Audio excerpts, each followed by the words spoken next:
27, applied and industrial microbiology. All right, applied microbiology and biotechnology.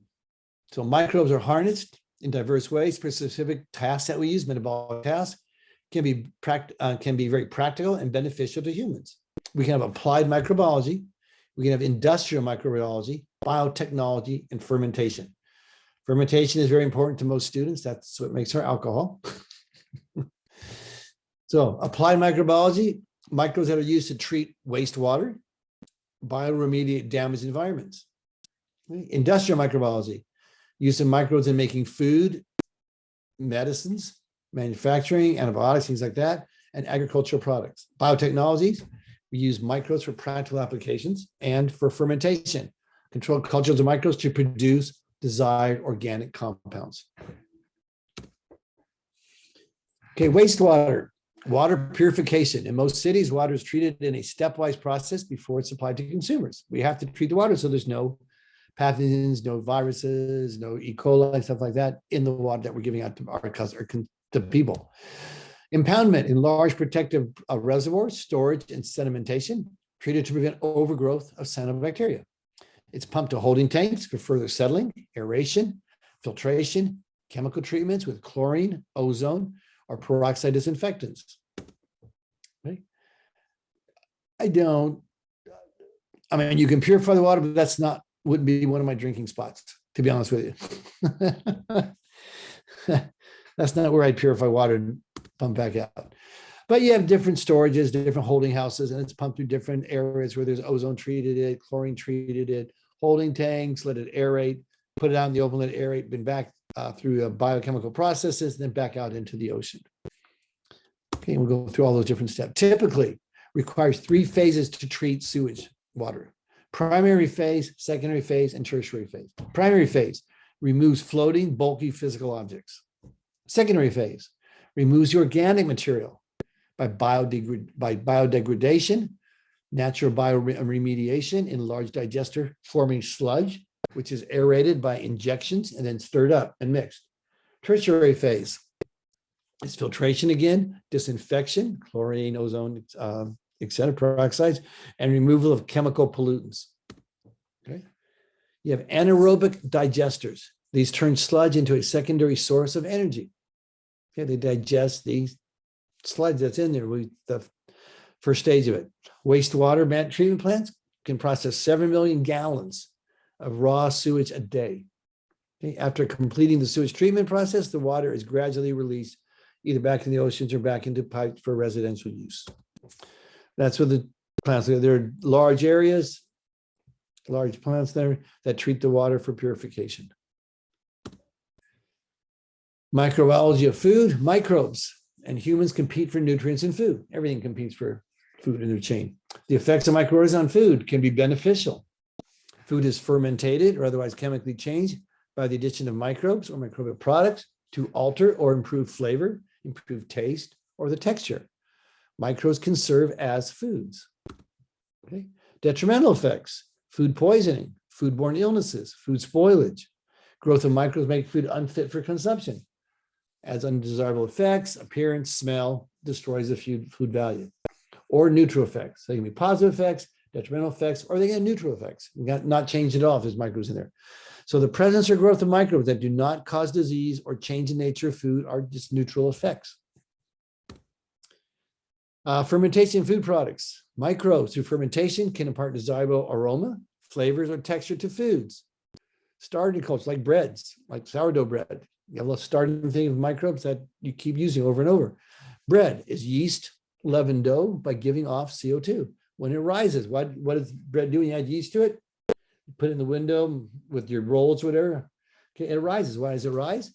Because the microbes in there are becoming active and they're giving off CO2. CO2 causes gas to build up and it causes your bread to rise. Beer, fermentation of the worts. Okay, the CO2 being off again. Wine, fermentation of fruits, different types of grapes, different types of wines. Vegetable products, sauerkraut, pickles. Okay, they incorporate the different things through osmosis with pickles. Vinegar, fermentation of plant juices. Milk and dairy products. We produce cheese and yogurts from milk. Okay, by the incorporation of fermentation. So bread making, microorganisms encompass 3 functions in bread making. Leavening. Leavening is the lifting of bread. The flour-based dough primarily through the release of gas, which is CO2, to a porous and spongy product. That's baker's yeast. We used to do that. It imparts flavor and odor, the smell. Rye bread smells different than other breads. Okay, it's imparted by the bacteria that we use that cause the fermentation. Lactic acid bacteria cause different types of smell with the rye bread. Sourdough. Sourdough bread obtained from Lactobacillus San Francisco. Okay, condition the dough to make it workable, it's what's called kneading the bread. Okay, production of beer and other alcoholic beverages. By fermentating carbohydrates in fruits or grains, anaerobically, yeast produce ethyl alcohol. Ethyl alcohol is what we use in beer, vodka, scotch, gin. It's all ethyl alcohol. That's what causes the effect on the human body. And it's the breakdown of the sugars that we use by fermentation to produce ethyl alcohol and carbon dioxide. So Okay, does so alcohol have a lot of sugar in it? yes. Okay. Well, the alcohol is a sugar. Okay. Remember, alcohol is an OH group. Those are alcohols, and OH groups are sugar groups. So yes, Okay. alcohol has a high content of sugar. Okay. Thank you. That's what causes, like the beer belly, right? It's not the alcohol, it's the sugar that's causing So it it. turns into the fat. It turns into fats pretty much. Yep. Okay. Okay. And then all the bubbles or the carbonation in any of our drinks through fermentation is carbon dioxide. So depending on your starting materials, your processing methods, the beverages vary the alcohol content and flavors. Like you can start with red grapes, green grapes, apples, some beers made from, any fruit you want to start with is going to give you a different flavor for the alcohol. But it's all through the fermentation process. Okay. Principal types of fermentation of beverages are beers, wines, and spirit liquors. But it's all three of those are the same reaction. It's all yeast plus sugar is going to go to ethanol and carbon dioxide. And depending on the conditions and how long you store and things like that, it makes different flavors and different types of alcoholic beverages. Okay, so brewing. Starting ingredients for beer, ale, stout. Other variations are you start with water, malt, which is your grain, hops, and special strains of yeast. Okay, include malting, mashing it, wishing it up, adding hops to it, fermenting it, aging it, and then finishing. That's the steps involved in brewing. Okay, you need different types of grades, different kinds of flutes that you want to start with. And there's your winemaking, different formations. You squish it down. You add your desired organisms, different yeast, different organisms to help break it down. And then you store it. Alcohol produces sugars. And it's going to form carbon dioxide is the gas going to form inside it and your alcohol. Then you treat it. And you test for microbes. Microbes in milk, you get different tests on it. You can see there's different results that you will see, different positive, different negative tests on it. Microbes in milk, you see at different pH levels. You see the pH is the blue line. As different acids are produced, the pH will vary, which is you can see desirable ones where the acid content is low, where the pH has a strong acid content as it builds up with your alcohol. Okay. And the underlying effect to different pH levels and different bacteria that will form with it. Okay, so fermented milk products. Milk is nearly perfect medium, high susceptibility to culture. We make cheese and we make yogurts by fermenting milk. So cheese is after the separation from the whey. The curd is rendered to produce one of the 20 major types of soft or semi-soft or hard cheeses. You want Roquefort, Gorgonzola, different strains, it's supposed to be different organism to it. Okay, it's infused aged with a strain of Penicillium roquefortia mold. So the different molds cause the different cheeses to be formed with fermentation. When you look at Swiss cheese, what's the thing with Swiss cheese? It's holes, right? What's that from? It's from entrapped carbon dioxide, which is formed by the bacteria that's formed by fermentation. So the holes in Swiss cheese is formed from carbon dioxide being released during fermentation. Yogurt is the fermentation of milk by Lactobacillus vulgaris and Streptococcus thermophilus. Okay, curd, fructose, and buttermilk, all formed by fermentation of milk. Milk's a perfect media for making these cheese and yogurts for bacteria because milk has high concentration of sugar in it. That's one thing you should never do if you have an infant. Never put them to bed with a bottle of milk. If you have to put a bottle in their mouth, put it with water. Milk is full of sugar. Their teeth will turn black and they'll destroy teeth, and it will bomb out all their teeth. You put them with a bottle of milk in their mouth, because milk is full of sugar and it grows bacteria like crazy. These are different cheese making processes for milk. Microorganisms in food, mass-produced yeast, molds, algae, and bacteria. Single-cell proteins and filamentous mycoproteins added to animal feeds, okay, to help stock them up. So which of the following is not a stage in the purification of drinking water? Okay, so look at those we talked about. Filtration, is that a stage in purification? Yes. Chlorination? Yes. Yeah. We call it sedimentation. As it settled down, we did activated sludge. That, do we hear, we mention that at all? Not that I know of, no. Right. So which one would it be? Which is not purification? It is C. A, activated sludge. Okay. But filtration, chlorination, sedimentation, they're all used in purification of drinking water. Microbial involvement in foodborne diseases. There's two types of ways you can have food poisoning. You can have food intoxication and you can have food infection. They're both diseases, but just the cause is different, the cause of evasion. So food poisoning diseases are caused by ingesting food that's contaminated. The food intoxication results from ingesting exotoxins secreted bacteria cells that grow in the food. So you have your food, bacteria get into the food, bacteria secrete exotoxins, which are poisons, and then we ingest those poisons. The food infection, we ingest the whole microbe, not the exotoxins. Okay, we ingest the microbes that target the intestines, salmonella, shingles, disease like that. So as you see the difference in food intoxication, we're ingesting the byproducts of the bacteria, the toxins released. In food infection, we're ingesting the whole bacteria that's getting into our system and then releasing toxins into our body. Okay, so there's two different types of poison, food intoxication and food infection. Okay, and you look at the food intoxication, there's a cell, you can see the toxins being released, put those toxins in the body, they target the different organs, toxins go into the brain or to the muscles, things like that. Food infection, you get the whole cell of the bacteria. Improper cooking technique, especially with ham, trichinosis, things like that. You get the ingestion, it goes in your intestine, and then it releases to the body in the bloodstream, and then you release the toxins from that way.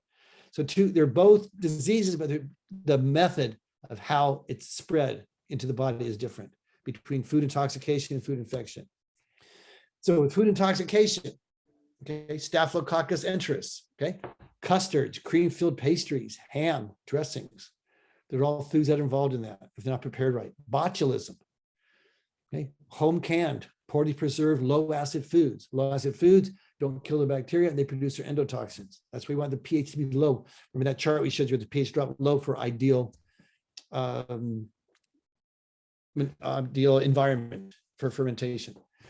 Bacillus cereus enteris, okay, reheated rice, potatoes, puddings, and custards. Okay, food infections, Campylobacteriosis, raw milk, raw chicken, shellfish, and meats. Okay, any that served raw can cause that.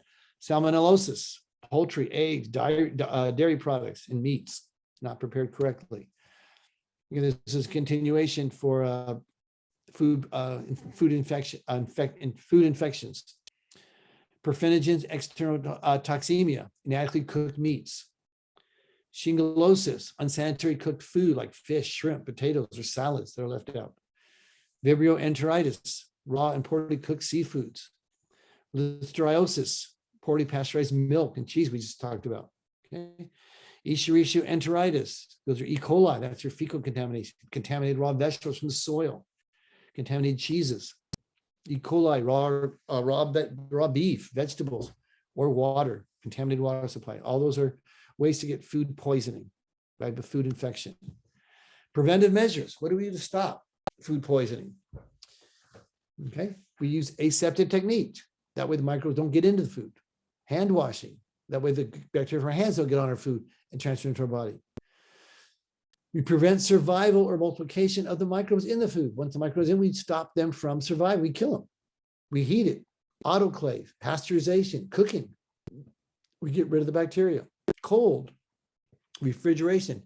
You don't leave mayonnaise out. Okay, mayonnaise left out, bacteria is going to grow in it. We keep it cool, refrigeration. Okay, radiation treatments, UV ionizing radiation can decrease pathogens in food. Chemical preservatives, sodium chloride, salt, okay, organic acids help dissolve the pathogens that are in the food. Desiccation, drying it out. Bacteria can't keep living, or spraying of bacteriophages. In their bacteriophages destroy or kill the bacteria. Okay. So bulk production of organic compounds such as antibiotics, hormones, vitamins, acids, solvents, enzymes, those are all made through microbiology. Many processes involve fermentation. Amylase is an enzyme in the salivary glands. You use the mouth, start breaking down fats as it enters your body. Okay, flour supplements, desizing textiles, marsh preparation, syrup, manufactured digestive aids, pre-cooked foods, spot remover, and dry cleaning are the uses of it. Cellulase, okay, denim finishing, it's called that stonewashing look. Digestive aids, increased digestibility of animal feed, degradation of wood or wood by wood products. Hyaluronidase, medical use in wound cleaning, prevents surgical adhesions. Hyaluronidase, it's getting late back here in Ireland. Hyaluronidase is the acid cap that sits on the sperm cell during pregnancy. That's when the sperm tries to penetrate the egg, the hyaluronidase dissolves the protective layer around the egg so the sperm can penetrate it. It other uses preventing surgical adhesions. Go ahead. Is that related to hyaluronic acid, like the stuff that they use in like skincare stuff? Yep, that's it. Oh, It nice. uses skincare because it breaks it down. It prevents your adhesions. Like you have scar formations during surgery, have those nodules. Mhm. Use hyaluronic acid to help prevent that because it breaks the adhesion down with that acidic action. Oh, I see. Alrighty. Yeah. The ASE just means it's an enzyme. The keratinase, hair removal from the hides in leather preparation we use it for. Pectinase clarifies wines, makes them clear. Vinegar, syrups, fruit juices, degrading pectin. It's a gelatinous substance. It's used in concentrating coffee, makes stronger coffee. Proteases to clear flavored rice wines. Process animal feed, remove gelatin from photographic film, recover silver from the photographic films, tenderize meats, unravel silkworms and cocoons, and remove spots. Rennet is to curdle milk in cheese making. And streptokinase, medical use in clot digestion and in blood thinners. Okay, so we use these enzymes that are in our body. These have different industrial uses of them. Okay, so mutant strains of bacteria and fungi synthesize large amounts of metabolic intermediates. The intermediates are called metabolites. You have primary metabolites and secondary metabolites. Because when you're designing something through a chemical process, you're looking to make a certain product. Those are your primary metabolites. Now, the secondary ones are going to be your byproducts, because it's not always going to follow the right path. Okay, you're always going to have some kind of byproduct. Every drug you give your patient has a side effect. I don't care what the reps tell you, what anybody tells you. Every single drug has a side effect because everybody's different. Every person is going to synthesize that a little bit differently. Okay, some are going to be severe. Some are going to be just mild, no problem. But there's no such thing as a drug that does not have a side effect. So your primary metabolites, those are produced during your major metabolic pathway. Those are essential to your microbes' function. That's what we want it to do. That's what we organize it to do. Amino acids, okay? Organic acids, steroids synthesized during exponential phase. Exponential is the growing phase as it increases exponentially, okay? The secondary metabolites are your byproducts of that metabolism. They may not be critical to microbes' function, but they could be byproduct could be useful or it could be devastating. Vitamins, antibiotics, steroid synthesis, all during the stationary phase of the drug. So here's your viable cells. This is your lag phase we're starting. You get your initial growth phase, which it grows 2, 4, 8, 16, 32. It grows exponentially. Okay, it grows by exponential factors. Okay, those are the synthesis primary metabolites. Now it has your stationary phase. That's where everything starts to interact, and you get your secondary byproducts being formed. And then you got the death phase where it dies out because eventually all your nutrients, your minerals are going to get used up.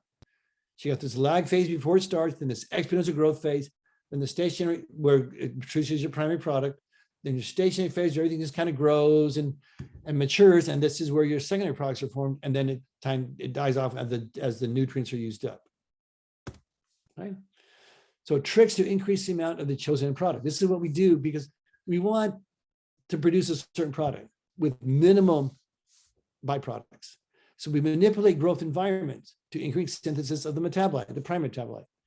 Okay, we select strains that genetically lack a feedback system. Okay, because the feedback system, once the primary one is met, you've got enough of it, then it feeds it back and stops it, like in our body. A lot of them has feedback system. If you don't want to, like insulin's produced in our body when sugar's there, but we have a feedback system to when the sugar is gone, it stops producing insulin. We want it to stop. If you're doing it in a lab, you don't want it to stop. You don't want that feedback system. You want to produce that drug that you want. So many of this occur in sequential fashion involving more than one organism. Okay, we use different steps to get it. This is biotransformation. It's the waste products of one organism become the building block of the next. So if we can design a system where our waste products of what we're using are going to be reused to build the next thing that we want, that's a moneymaker. That's going to do exactly what we want because we're not wasting things and we're not producing stuff we don't want. We're going to use it up. Okay, these are different things. Hydroxyprogesterone, 15 alpha, 11 alpha, cortisone. These are different steroid productions that can come, the different pathways that we can achieve that goal. So you can see how different pathways produce different byproducts, and we can use those byproducts to produce other byproducts to produce our final goal, 11D high cortisone.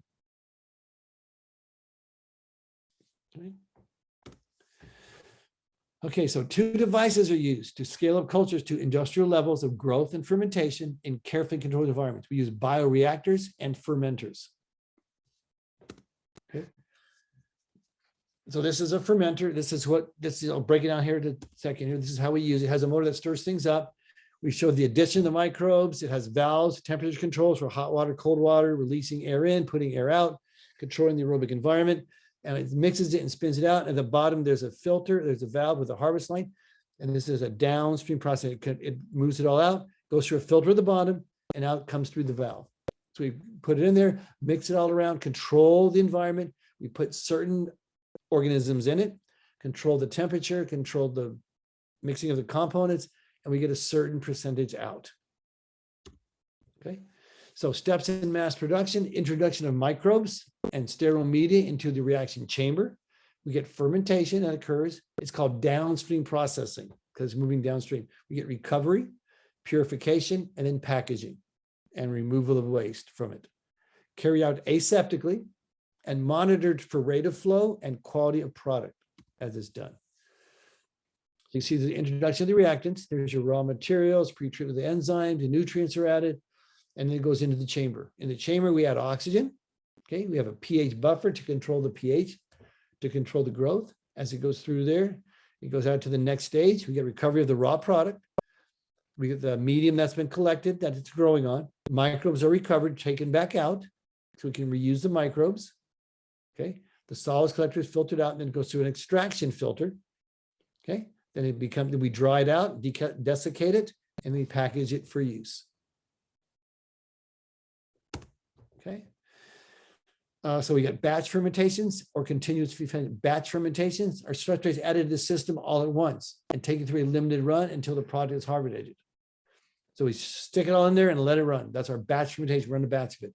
Continuous feed systems, nutrients are continually fed into the reactor and the product is siphoned off throughout the run. So we siphon it, add more nutrients to it, get a different type of growth, siphon that off, and we control by different steps rather than a continuous, just a batch dropping into it. So examples of industrial products, okay? Pharmaceutical products, we make antibiotics this way. We make hormones, vitamins, vaccines.